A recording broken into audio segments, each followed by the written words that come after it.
Today's webinar is on making your device more user-friendly and accessible, which is actually perfect for what we were discussing at the beginning with different vision contrast issues, looking at your screen. We will actually be going over different features of that, specifically for PCs. And if you do have a Mac, we actually did a very similar webinar on Macs for the same topic last week, and you can go onto the website to find the previous webinar.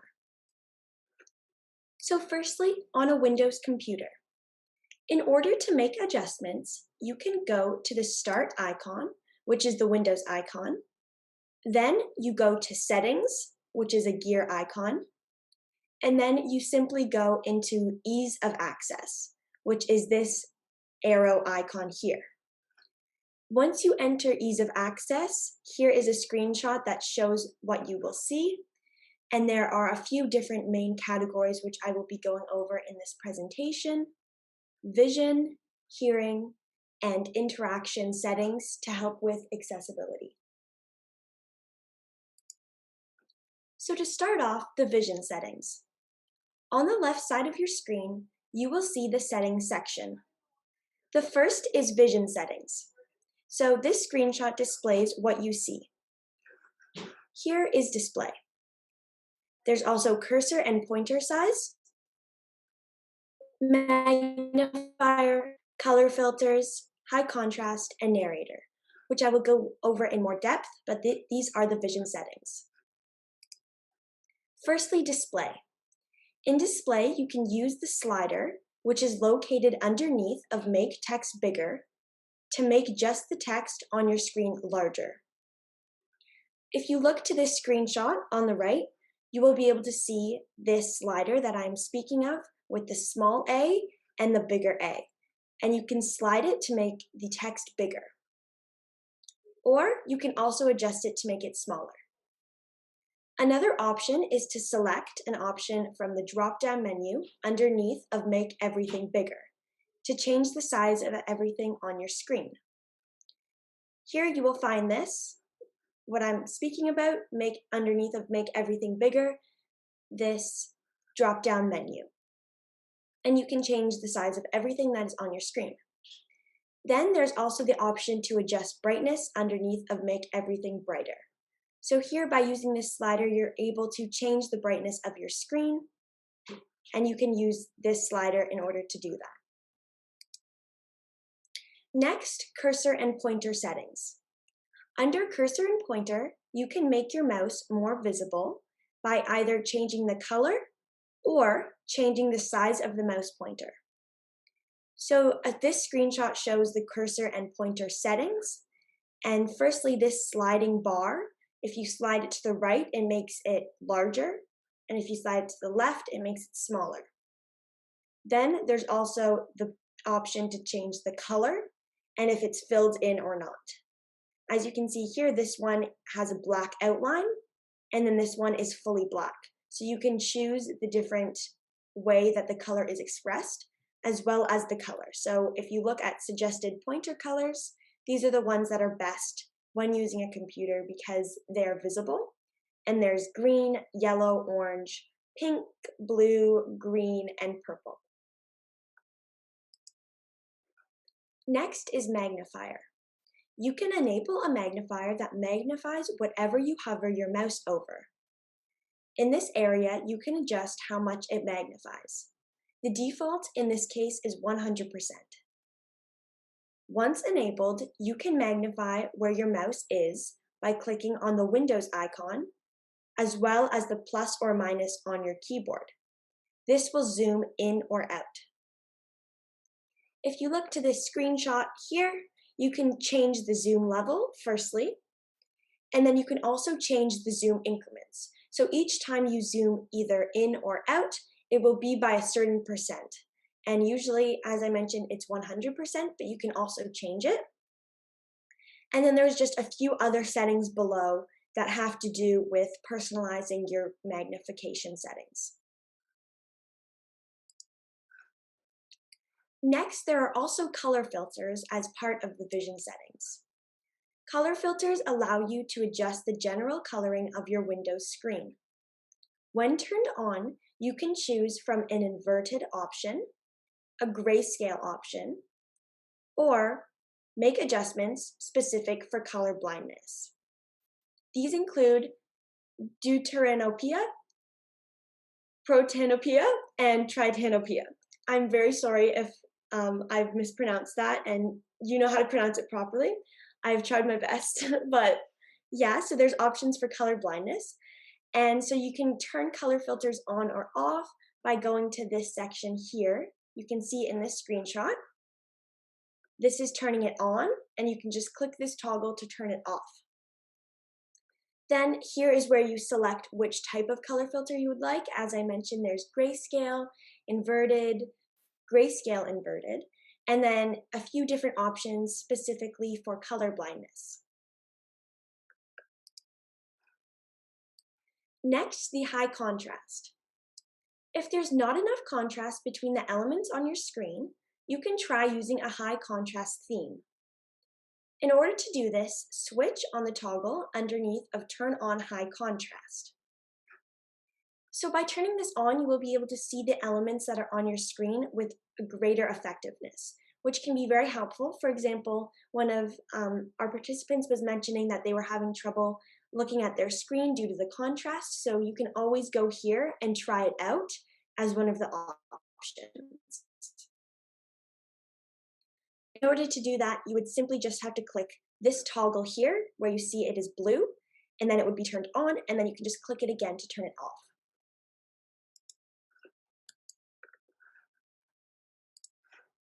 Next is Narrator. Turn on Narrator to have the text on your screen read back to you directly. You can make Narrator automatically read your screen if you don't want to have to manually make it read something by yourself. You can even choose the voice that you want it to read it to you in, and you can also adjust its speed as well as its pitch. So this is a great tool to use if you want your computer to really be speaking to you rather than having to read most of the things that are on your computer. And you can do this by going into the Hear Text and Controls on the Screen section of the Vision settings, and then simply turning Narrator on or off with the toggle here, where it says Narrator. And then you can also start Narrator automatically, which would just directly read it to you. So you don't have to tell it to read it to you. It would just read it to you. And then you can also choose its voice. For example, here there's somebody named Microsoft David, and there's different voices that you can use. And then also adjust the speed using these sliding bars and the pitch. Next are the hearing settings. Specifically, I will be going over audio as well as closed caption options. So for sound, you can change sound to mono so that the sound plays equally out of right and left speakers. So you are not missing any sounds that are mixed to only play on the left or the right. This provides clarity in what you are listening to. You can also make audio alerts appear visually to you rather than, say, a ding happening. It will come up on your screen in a visual way if you may not want to have to listen to it, or if you are hard in hearing in any way, you can also use this. Here you can see in the screenshot, this is the audio section. Firstly, you can change the device volume using this slider. And then here, this outlined red box is where you can turn on the mono audio. And this is what I was speaking of, where it plays out of both speakers equally, just so that you can hear everything the same. And then there's also the option below that to show audio alerts visually. And you would just have to click on that drop-down bar and the arrow in order to do that. There are also closed captions available, which provide closed captions or subtitles to video content that you are watching. This is also very subject to availability on what you are watching, and not all content that you are watching will actually have this available. So in order for this to be working properly, the person who created the content that you're looking at must have subtitles available. Then you can see in this screenshot to the right, that closed captions make your device easier to use without sound by displaying audio as text. So this is what you will see when you open the closed caption settings. And then you simply would just have to use these drop-down bars in order to choose what settings are best for you. So you can change the caption color, the caption transparency, the style, and the size, as well as effects. So you can really just make this your own if you really want to have closed captions, or you just like it to have it as another assisted thing so you can also listen and look. It just depends on what works best for you, and then you can modify each of these settings within the closed caption settings. And lastly, there are interaction settings available, including speech, keyboard, mouse, and eye control. So to start off with speech, this allows you to type text by saying it out loud rather than typing it on your keyboard. You can change the commanding phrase that tells your computer to type what you say. You can also do basic things on your computer using voice commands. So this is a great way to have it more interactive with your own voice, and it's similar to the listening to your computer. It's more about you speaking rather than typing or reading, and it can talk back to you, but you can also talk to it. And you can turn this on by turning on speech recognition, which is outlined in this red box. And you can just click on the toggle. And then you can dictate text and control your device using only your voice through this feature. A side note, that speech recognition is only available for the following languages, including English, which is United States, United Kingdom, Canada, India, and Australia. Then there's also French, German, Japanese, Mandarin, which is Chinese Simplified and Chinese Traditional, as well as Spanish. Next is keyboard. So using filter keys, your computer will ignore quick clicks of keys because it will assume that they are mistakes. So if you tend to make small movements, or maybe you just are accidentally moving your mouse or touching your keyboard, the computer won't take in small movements and react to it. It will just think that it was an accident or that you didn't mean to click it. So it's less sensitive to small movements that you make with your keyboard. And you can turn this on by clicking on the toggle outlined in the red box, which allows you to use filter keys, and it will ignore or brief or repeated keystrokes and change keyboard repeat rates. So this is very helpful if you're making any small movements, or if you tend to accidentally just move your hands in a certain way, it will actually not pick up on it, and then you won't have to say, go back to what you were doing because you accidentally misclicked. So this can be very helpful. Then there's also mouse settings, which allows you to change your mouse controls when you enter this settings called mouse. And you can also include the speed at which your mouse moves on your screen. So this will make it easier for you to maybe comprehend what's happening on the screen. The mouse isn't just moving very quickly, so you can have more control over it and it will be moving slower. And it can also be very helpful to people who may have maybe a medical condition caused by quick movements that would be triggered by that. So you can turn this on by going to the control your mouse with a keypad section, and then you would just click on the toggle to turn on mouse keys to use the numeric keypad to move the mouse pointer. And then you can also add different settings, such as only use mouse keys when num lock is on, show the mouse keys icon on the taskbar, and then also hold the control key to speed up and shift key to slow down. So these are just more specific settings that you can turn on or off. Then there's also pointer speed, which you can turn from slow to fast or anywhere in between, as well as pointer acceleration. And then there's also eye control, which allows you to use your eyes as a sort of mouse or trackpad when it is enabled. And this feature may not work the best for everybody, as it is new and a work in progress for Windows and PC development, so it's not completely developed yet, but it will most likely be functioning better soon. But you can try it out if you want to, and you can simply do this by going into eye control and then clicking on the toggle and turning it on or off.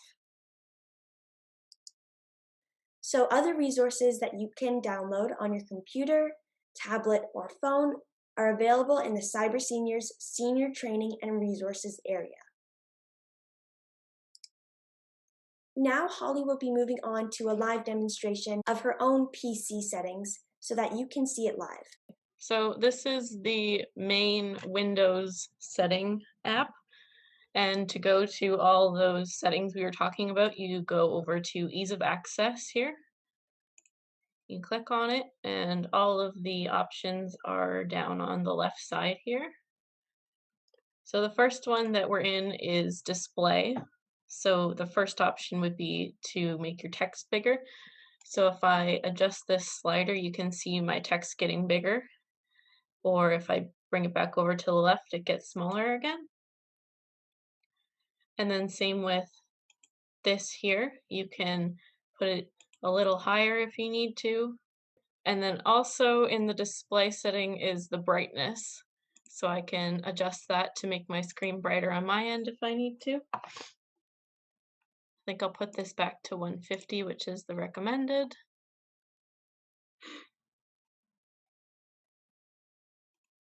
And then this is the mouse pointer, which you can make it bigger like this here, or you can make it smaller again, back to the standard size. And same with changing the color. It makes it green, pink, anything that you want it to be.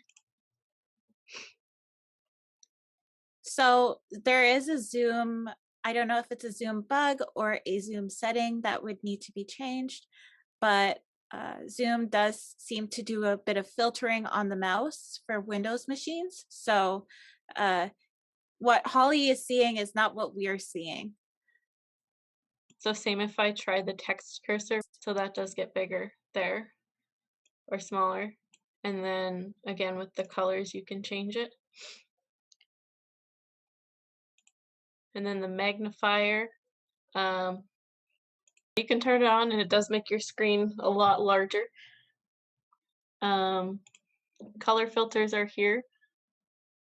If you turn it on, you can change colors of things like they said in the presentation. The different inverted, grayscale. I'm not sure if you can see it. Grayscale, inverted. Just different colors to see what works best. So this is the high contrast. If I turn it on, it does take a while to load up, but you can choose the different contrasts that you would like. And then the narrator would, if I turn it on, would start reading all of these words to me in order.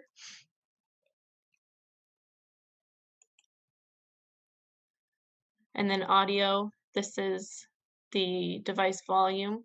So I have it set to 70 so I can hear everyone pretty well. Here's the mono audio. So if I were to turn that on and play a video, it would come out all of my speakers. And then here's the closed captions. So again, you can change the color of the text, transparency, as well as the caption style, which is nice. And same with the size, if you want it a little bigger. Here's the caption effects as well. You can have a shadow on the background if you'd like, things like that. And same with the background color and the transparency again. So lots of different settings for your closed captions. And then down in interaction, the first one is speech. So if I turn speech recognition on, then I can type out as I talk rather than typing it on my keyboard directly. And the next is the keyboard settings. And you can use an on-screen keyboard. So if you want to type with your mouse by clicking the letters rather than typing them on your keyboard, that's that option there. There's just a bunch of different keyboard settings, like sticky keys. I don't use it very often. Toggle keys, filter keys, keyboard shortcuts, print screen, different shortcuts that you can turn on so that you can hit a button on your keyboard and it'll bring you to that. And then here is the mouse. This setting here for me is how fast my mouse moves over my screen. So if I wanted to slow it down, I could, or speed it up as well. And then the last one here is eye control, which is, again, fairly new. I don't have a supported device in order to use it, so I've never been able to use it before, but I think it'll be pretty cool when that does come out for everyone. And yeah, that's the basic run through of everything.